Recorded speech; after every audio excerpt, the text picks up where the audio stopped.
So the people at the office, they always travel and I'm usually left alone. But Erwan gave me a chance to go out and do my thing. So we'll see what happens.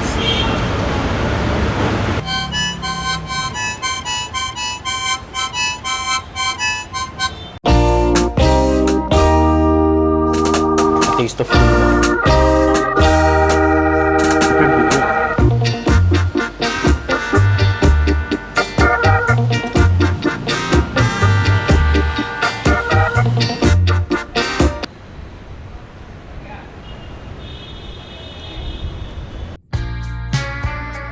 I'm heading to Chinatown, and honestly, if you're in Manila, you need to drop by this neighborhood.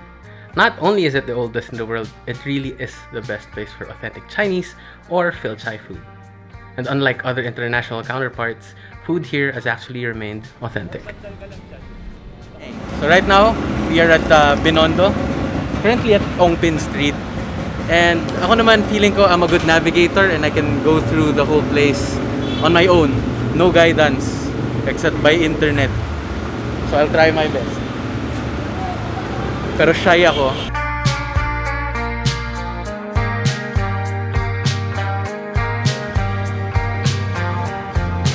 Ayan. So I'm getting tired from all the walking. Seryoso, I really need some help. But thankfully, I have an expert here with me now.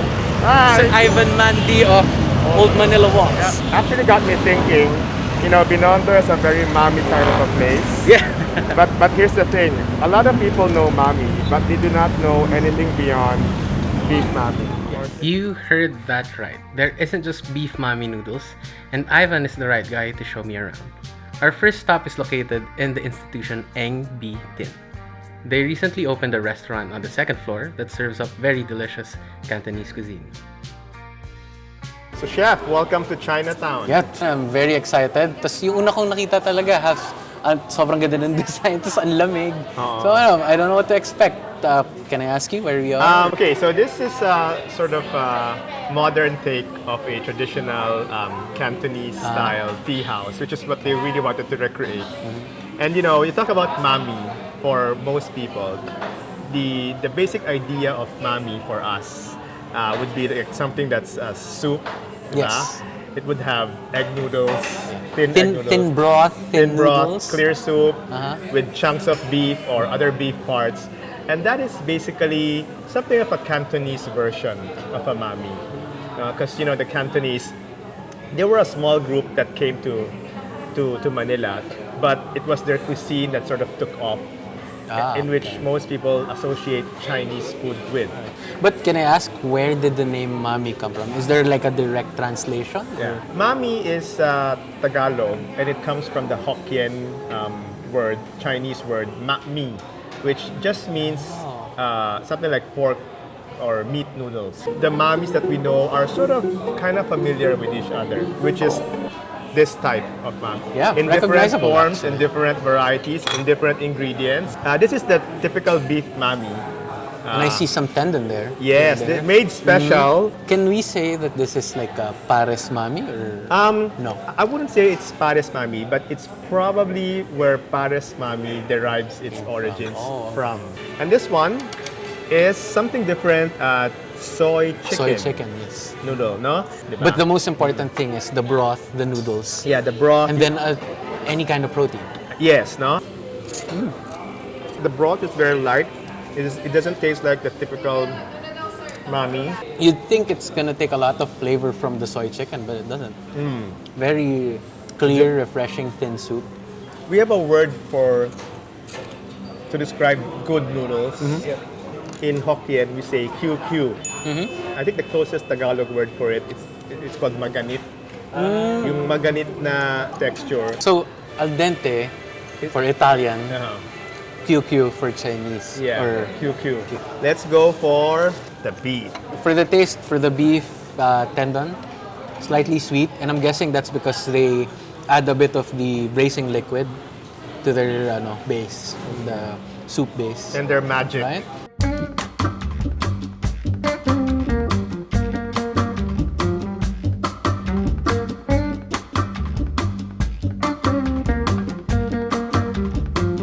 So we are at Quick snack. Quick snack, yeah. It's one of the older restaurants in Chinatown. It's been there since the 1960s, and I've been eating here since I was a sperm. Yes. But I don't think that's long. Siguro mga 25 years ago. Yeah. So this one is called satay beef mami. It has egg noodles, and what makes it interesting for me is the soup, because the soup is flavored with their in-house satay, which is ground peanuts. Yeah. So when you say mami and quick snack, you should be, if you're a frequent Yeah. diner, This is one of the things you think can try. satay. Well, yes. This is one of the things that are associated with them. Okay. Okay. Now, another interesting thing is that it has something that most mommies do not have: kangkong. Oh nga no. Now, compared to the usual mami that you eat, this satay beef mami has a thicker soup. And I know that pagdating sa soup, yung mga tao may preference between thin and thick. Now, if you're one of those people na gusto yung thicker, mas fuller, and more rich type of mami, this would be a good choice for you. Let us try this one. This is miswa, usually served with patola, right? And bola-bola, okay? Meatballs. Yeah, but in Binondo, miswa can be served with other stuff, other things, no? This is called yotzi miswa, okay? And yotzi is kidney. Oh, okay. Well, you cool the noodle, diba? When you slurp. At saka, I find it more convenient. I find it more fun if you... And then you eat the kidney. Oo nga no, hindi siya nakapasok.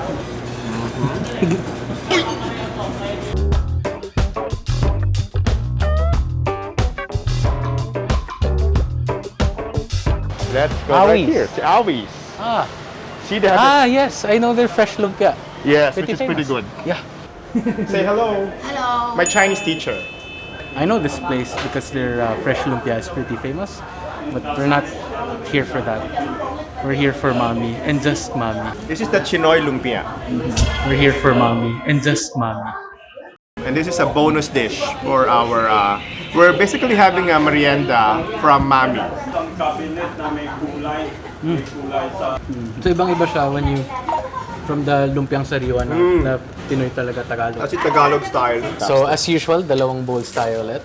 And again, far from what I have expected. The thing is, a lot of the mainstream Mamis that we know, I think it's Cantonese inspired. You know, here in Binondo, if you look at, the history of the Chinoy community, majority of the Chinoys who settled here, 90%, came from Fujian province. They're different from the Cantonese, so they speak a different language. So these are more Hokkien style noodle dishes, and a lot of it is thicker because a lot of it is sort of braised.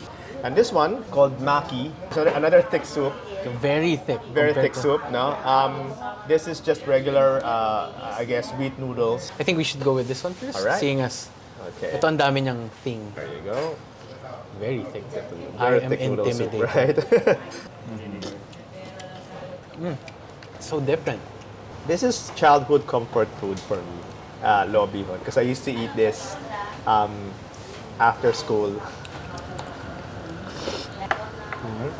Really different when you use a different type of noodles, obviously. Pero you know the feeling that it gives you. Parang meron pa siyang kagat compared to when you use like egg noodles or wheat noodles.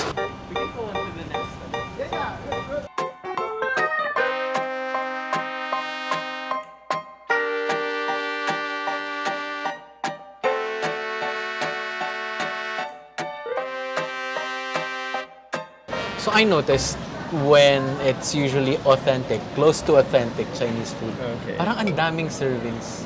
Oo nga, kasi pang barangay siya. Is it really for sharing or was it made for one? You know what? You'd be surprised when I've been to China. You know, I'm surprised at the appetites of the people there. They could actually finish this whole bowl. I mean, I could finish this whole bowl if I'm hungry. So this noodle dish, it's this one is hand-pulled noodles. It comes from a place in China called Lanzhou, which is somewhere in the middle of China. And that place is famous for hand-pulled noodles. And it has cilantro, which not many people appreciate, but I actually like it. Either you like it or you don't. Yes. Ooh.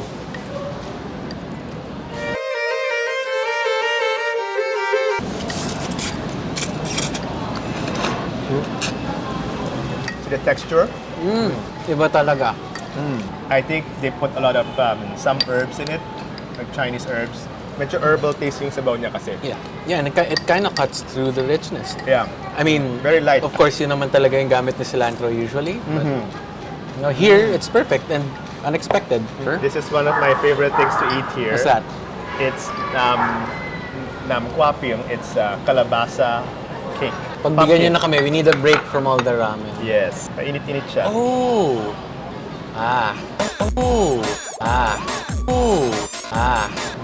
Umuusok pa. So this is what we call asbestos hands for cooks and bakers, where hindi na kami tinatabla ng mainit masyado. No, we get so used to it. If you guys are used to eating super hot broth, ako, sanay ako humawak ng mainit.